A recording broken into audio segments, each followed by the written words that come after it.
Good morning, आदाब, नमस्कार। सबसे पहले तो मेडिकल डिपार्टमेंट सीएमओ साहब को शुक्रिया कहना चाहूंगा, जिन्होंने बड़े ही शॉर्ट नोटिस पे आज का मेडिकल कैंप यहाँ पे ऑर्गेनाइज किया है।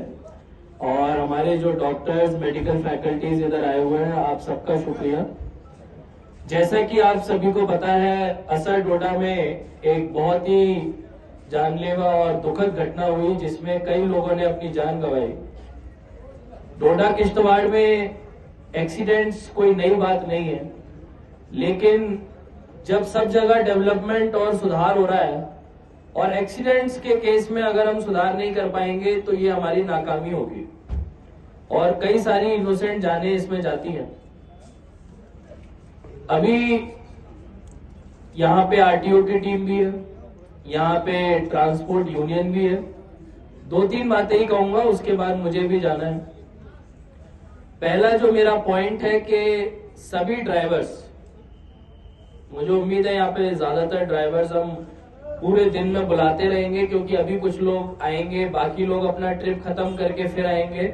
ये दिन भर मेडिकल कैंप चलता रहेगा। तो सभी ड्राइवर्स जिनकी आंखों की रोशनी कमजोर है, यहाँ पे चेकअप तो करा लिया, लेकिन चेकअप पहला स्टेप है। उसके बाद जरूरी है कि आरटीओ ऑफिस उनका लाइसेंस भी रिव्यू करे, और अगर उनको चश्मे की जरूरत है, अब ड्राइवर ये सोच के डरने की जरूरत नहीं है कि भाई हमारी आंखें कमजोर है तो हम गाड़ी नहीं चला सकते। अगर आपकी आंखें कमजोर है तो चश्मा लगेगा, है ना। तो इसीलिए जिसको जो डॉक्टर्स की फाइंडिंग्स आती हैं, उन फाइंडिंग्स को आपने डॉक्टर के साथ सलाह मशवरा करके देखना है कि भाई इनको क्या मदद की जरूरत है जिससे गाड़ी चला सके। अब जैसे जिसको रंग नहीं दिखते, कलर ब्लाइंडनेस, हरा रंग नहीं दिख रहा है, लाल रंग नहीं दिख रहा है, उसके लिए तो ट्रैफिक लाइट पे चलना बड़ा मुश्किल है। रात के टाइम इंडिकेटर और जो बाकी डायरेक्शंस होते हैं वो देखना बड़ा मुश्किल है। तो चेकअप तो आज हो जाएगा, चेकअप के बाद असली काम शुरू होगा और उसमें आरटीओ टीम की जिम्मेदारी बनती है। तो जितने भी लोगों का चेकअप होता है, सबसे पहले आप एक रजिस्टर मेंटेन करिए, ताकि कितने ड्राइवर्स ने चेकअप कराया, कितने ड्राइवर छूट गए। उससे क्या होगा, अगर कोई ड्राइवर बोलेगा भाई मैं नहीं कराना चाहता टेस्ट, तो हमको पता चल जाएगा। बाद में हम उनके ऊपर कार्रवाई कर सकते हैं कि भाई आपने टेस्ट नहीं कराया है, आपको हम गाड़ी नहीं चलाने देंगे। तो वो चीज जरूरी है।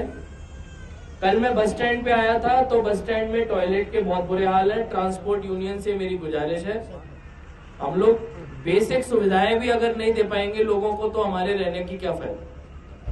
वहां पे सेप्टिक टैंक के पाइप टूटे हुए हैं, लेडीज का टॉयलेट सेपरेट नहीं है, टाइल टूटे हुए हैं, लाइट नहीं है, गंदगी का माहौल। तो इस तरीके से तो नहीं चल सकता कि आप सरकार को बोलो कि भाई आप ये करो, आप वो करो, और जब आपकी जिम्मेदारी हो आप कुछ मत करो। तो सबको अपने अपने हिस्से का काम करना है। बस स्टैंड पे साफ बस स्टैंड रहे, टॉयलेट साफ रहे, पानी आए, मूलभूत जरूरतें बिजली पानी होना चाहिए। उसके बिना मुझे लगता है जो हम पैसे कलेक्ट करते हैं उसका कोई फायदा नहीं। तो इस चीज में सभी लोग अपनी अपनी हिस्सेदारी निभाएं। जैसा कि आप सभी को पता है, अभी हमने एक रोड सेफ्टी की मीटिंग भी ली है। तो जितने भी गाड़ी चलाने वाले लोग हैं, पैसेंजर बसेस चलाने वाले, पुलिस नाकों पे आपको रिसीट दिया जाया करेगी कि आपकी गाड़ी कितने बजे उस नाके को पार करी है। अगले नाके पे वो रिसीट आपसे ली जाएगी और देखा जाएगा कि आपने ओवर स्पीडिंग करी है कि नहीं। बड़े लोगों को पैसे कमाने की बड़ी जल्दी है। अगर आपने पैसे कमाने की जल्दी है तो गाड़ी आपके लिए नहीं है। अगर आप नाके पे समय से पहले पहुंचते हैं तो गाड़ी को वहीं रोका जाएगा और पैसेंजर्स को उतारा जाएगा। क्योंकि जब हमने पता लगाया एक्सीडेंट के सबसे ज्यादा कारण क्या है, उसमें ओवर स्पीडिंग नंबर 1 है, दूसरा है ओवरलोडिंग। ओवरलोडिंग के लिए हमने एक हेल्पलाइन जारी कर दी है लोगों के लिए, पैसेंजर्स के लिए। तो अब पैसेंजर्स ने चुप बैठ के गाड़ी में नहीं बैठना है कि भाई हम क्या कर सकते हैं, हमें तो कुछ पता नहीं है। आने वाले टाइम में सीसीटीवीज भी लगेंगे गाड़ियों में, लेकिन उन सीसीटीवीज को कितना चेक कर पाएंगे हमारे लोग, वो देखने वाली बात है। वायलेशन होने वाला है। चलिए, ये तो आपकी तरफ से हो गया। हम लोग अपनी तरफ से 40 से ज्यादा ब्लैक स्पॉट्स के ऊपर काम कर रहे हैं। जिन एरियाज में हम लोग स्पीड ब्रेकर्स भी लगाएंगे, रिफ्लेक्टर्स भी लगाएंगे, साथ साथ अगर अर्थ कटिंग होके थोड़ा सा उसमें देखने के लिहाज से उसको इम्प्रूव किया जा सकता है वो भी करेंगे। तो मेरी आप सबसे गुजारिश है कि ट्रैफिक के कायदे कानून का पालन करें।